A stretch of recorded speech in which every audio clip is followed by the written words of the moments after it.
Merry Christmas, everyone. I was just sitting here flowing into the day and was reminded of this one really fascinating Christmas memory I have.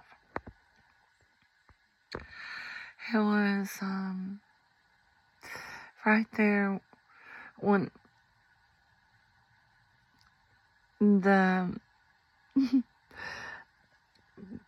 my first husband and I were dating, the father of my children. He's a Gulf War veteran. He served in the Air Force during the Gulf War. Anyway, brilliant man. So very talented. My baby's got all the best qualities of him and his family. So he's a really interesting character. And my babies reflect that very much. And them grandbabies, wow! Woo! Them babies got more potent with all of our best weird qualities were intensified. Yeah, definitely become more potent in them grandbabies. Wildly creative and little oddballs. Love them. Yeah, you talk about Calvin and Hobbes, because that was one of the things that I absolutely wished, and I talked into being. It's like,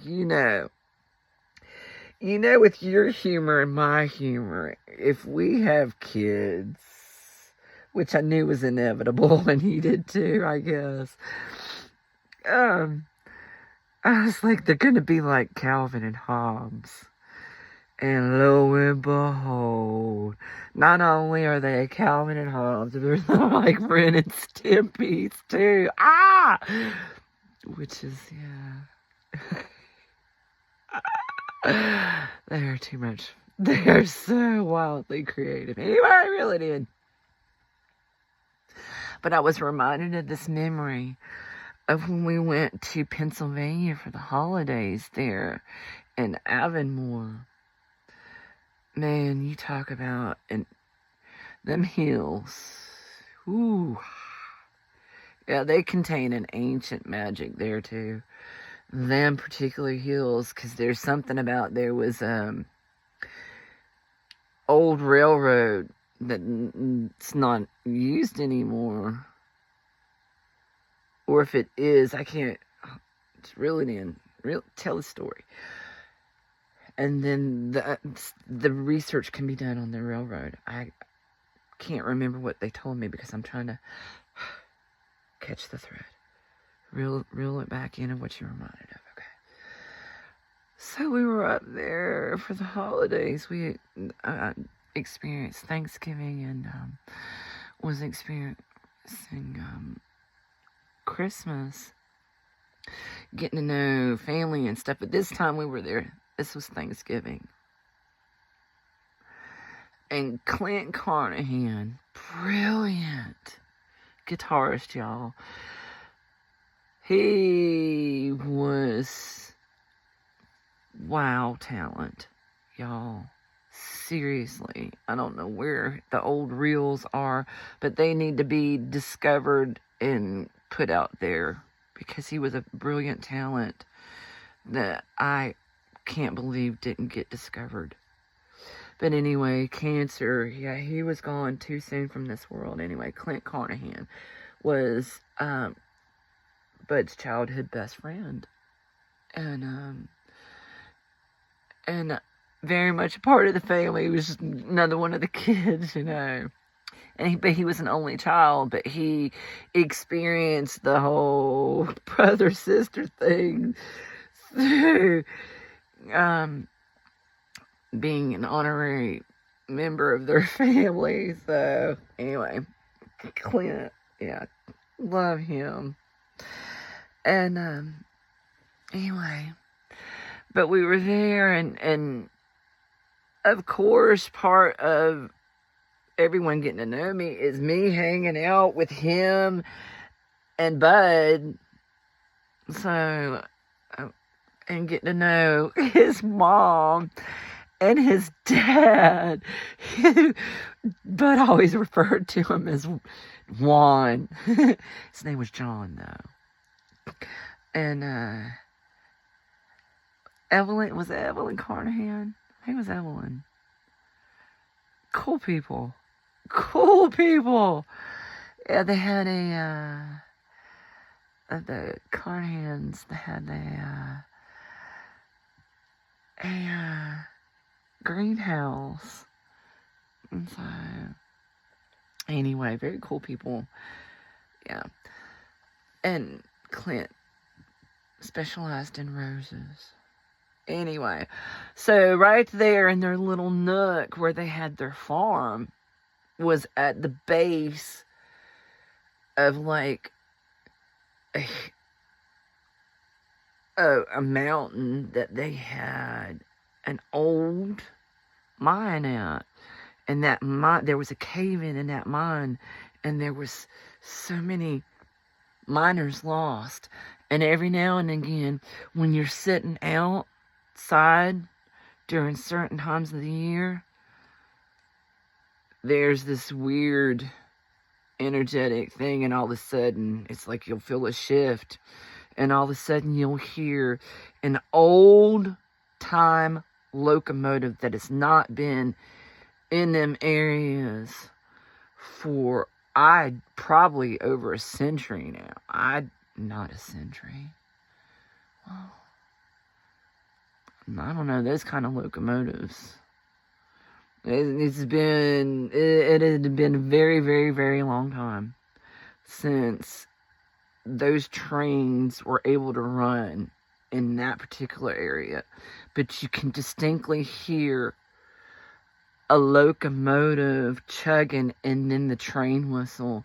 And when you hear the train whistle, that's when it's like your cue. When you start hearing the train, it's your cue to start walking towards the base of that mountain where that mine was. And what had happened was we were out there, that we were drinking beer and shooting the shit, and that those two were playing guitar because, man, they were brilliant. Wow. Both of them naturally gifted. Geniuses. And to hear them play was delicious into the soul for me anyway. Ooh, loved it. But yeah, those two together. And they were funny. Hilarious. But anyway, and as they were strumming, all of a sudden there was a shift in it. And heard a far off whistle. And heard a chug. The chugga started getting closer. And they were like, oh shit. And they were, because they had told me this had gone on, but they really didn't think that it would happen. But it did, and it was like so intense, and it was thick, and we started walking, and I am not even kidding, when we started getting towards the base of the mountain where the mine was at, there was like, we were in a center orb of protection, kind of, sort of, and outside of that bubble, the wind was whipping the trees around, but where we were at was still.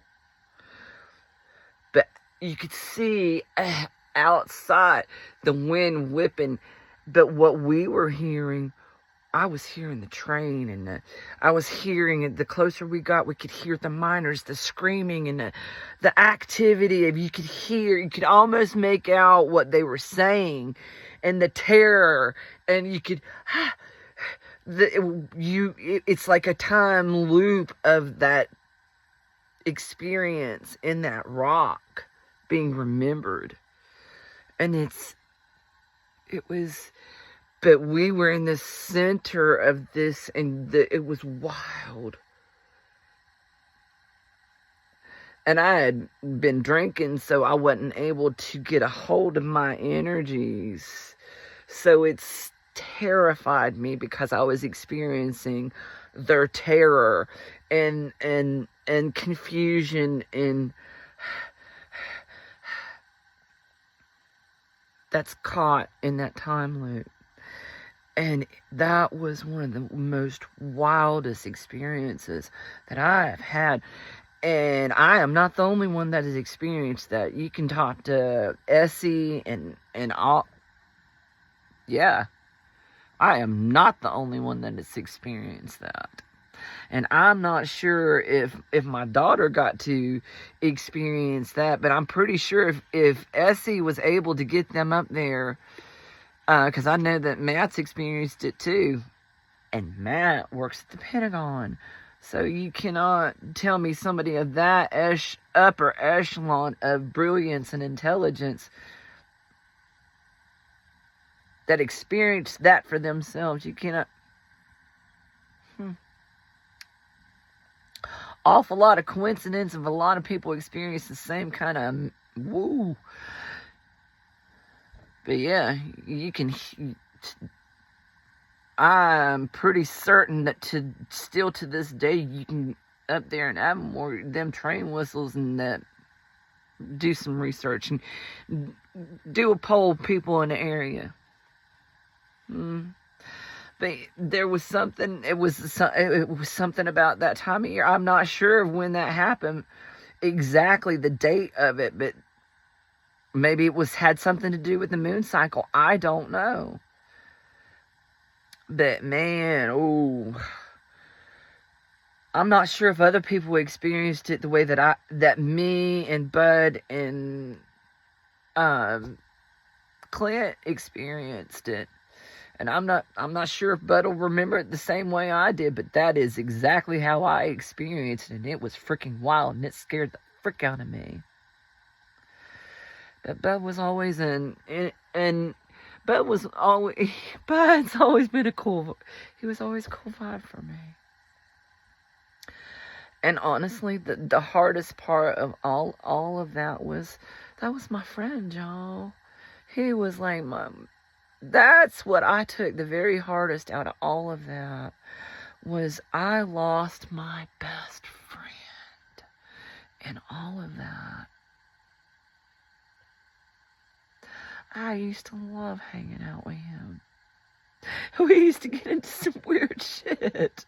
I mean, we played Dungeons and Dragons together, and we got into Magic the Gathering together. And I mean, creatively, wow. And my babies are very, very, very, very reflective of that. And I will never not be appreciative of that gift of being their mama. And oh, y'all, I'm not even kidding. You talk about more intensified, magnified, and amplified. The weirdness of my grandbabies. My magical little fairies.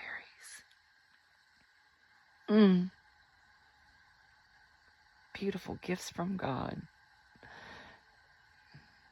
How blessed am I?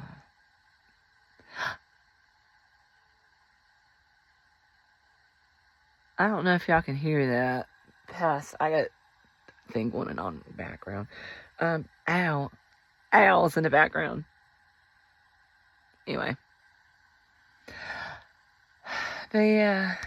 Oh, and what else was there was something else that was impressed on my soul earlier. Hello. Or did I already cover that? I may have already covered it. It's funny how spirit will flow, all of that. Okay, it was 7:13 this morning. I was zinging, and it was something about the unique way the human body's designed to process certain sounds, to process light, to in the way that, we process wavelengths, we process food in our body and how it's converted, the food's converted to calories or energy or whatever, and utilized within our body. But there's something about the nature versus nurture thing, because this thing about this vehicle, this body, is we are susceptible to outside influences, like the barometric pressure will affect our hearing. It's one of the difficulties I've had adjusting to being born on the coast and yet moving to this area where I've always been very affected by barometric pressure. I was born with an ear infection. Ask my mom if she's able to, if she's not bubbling, as she calls it, if she's having a very good day and she's able to focus, then she'll be able to recall things, and she'll tell you, yeah, she was born. Y'all, that woman stayed at the freaking doctor with me. I was born. Seriously. But anyway, yeah, barometric pressure very much affects your balance, the way you process things, the way, like, things bake in an oven. I mean, seriously, it's harder for bread to rise, I guess, the higher the elevation. Seriously, check in all that. I mean, nature versus nurture. And how all those different things affect. That's one of the things that I keep being circled back to. The way light's refracted and reflected off of water. And yet also at the same time, what's going on is it's not just the light bouncing off, but sound waves, because as that's happening, if you're hearing a bubbling brook, so the sound waves and the light waves, it's not just, so you gotta take in barometric pressures and things like that. That's why we've got the senses and okay, anyway. And how that comes into play during the evolution of things, that does something interesting to our trash DNA. These vibrations, these variations, as we put up these cell phone towers and alter this and alter that, and different things becoming altered and changed in our surroundings that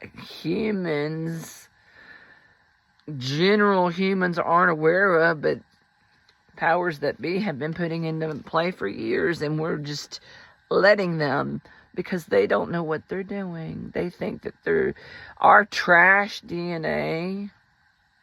No, what we're doing is we're coming online, and those things that they're trying to do to keep things, well, it's just encouraging more of us to adapt, adjust, and overcome in ways that they're not capable of, because you have to go within and be this spiritual being operating this touchable, tangible. Just like, and they didn't grasp that concept, because it is about tuning, and you have to be a certain frequency, and that's the reason. Just like they weren't able to dispose of the trash DNA, they call it, or whatever, I don't know. It's like there's the same reason that they can't get rid of the ancient, historical, magical, holy places that are so mysterious. Why they still exist. That we don't have any clue who built them, how they happened. It's the same reason the ancestors left them, because they weren't able to unlock the secrets. And they never will be able to. Because it takes love. It takes a certain frequency to unlock that to unlock the DNA truly and overcome the tyranny and the bond that they were trying to create with us, that they can't, because they're not capable of that forever love and integrity, and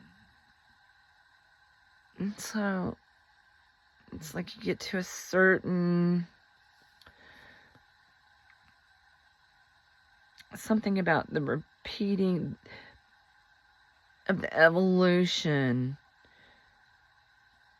It's like finally breaking free of that bondage and that tyranny of, and breaking free of that chrysalis and growing beyond those. No, not allowing any more of the negativity to keep us from wanting better for ourselves, or being better and choosing better for us, and making sure that we do stay focused on growing and encouraging and nourishing one another into the best us as we can, no matter whatever else other people are doing. We stay in our peace, and it's like, whoa, no, that's you, not me. I don't accept that. And it's time for us to thrive and grow and be safe places to love and be loved. And I receive that. I am that. Because it starts with me, for one. So, yeah.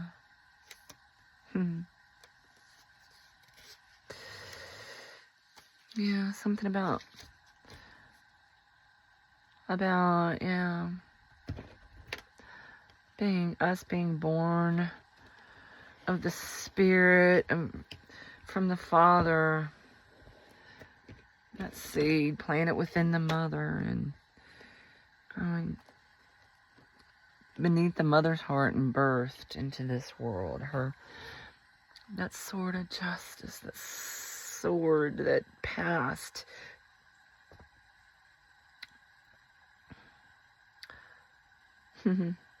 Anyway, becoming God's touchable, tangible in this world is a beautiful reflection of Him. Because He didn't think this world was perfect until we three wise men, me, myself, and I, went within to discover Him within me as me and become the second coming of Christ as the most beautiful reflection of Him that I can, because He suffered everything so that I could be here right now. So I want to let Him live within me as me, trying to be ever better each moment, if that's possible, and not perpetuate any perversions of love, and not perpetuate any negative behaviors that I know does not reflect beautifully.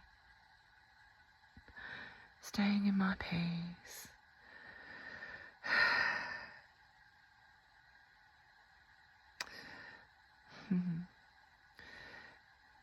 And I receive good things.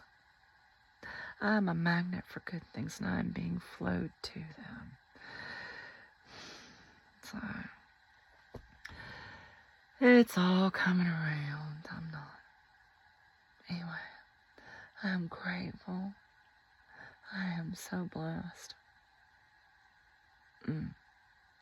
It has been a beautiful Appalachian Christmas season, y'all. Anyway, I hope that all your hearts and bellies are full, and that you remember God didn't think this world was perfect until you were in it. So be the most beautiful reflection of Him as yourselves that you can in each moment. Appreciate being just exactly who you are, as the most kind, loving you can you, starting with loving you and appreciating you, because nobody else can do that but you. Oh, wow, you're amazing. Don't you know Love, love, love. I'm so grateful that you are here and you shared this moment with me. Thank you. Merry Christmas to you and yours. I hope you know all that is peace and joy always and forever. Starting with yourselves.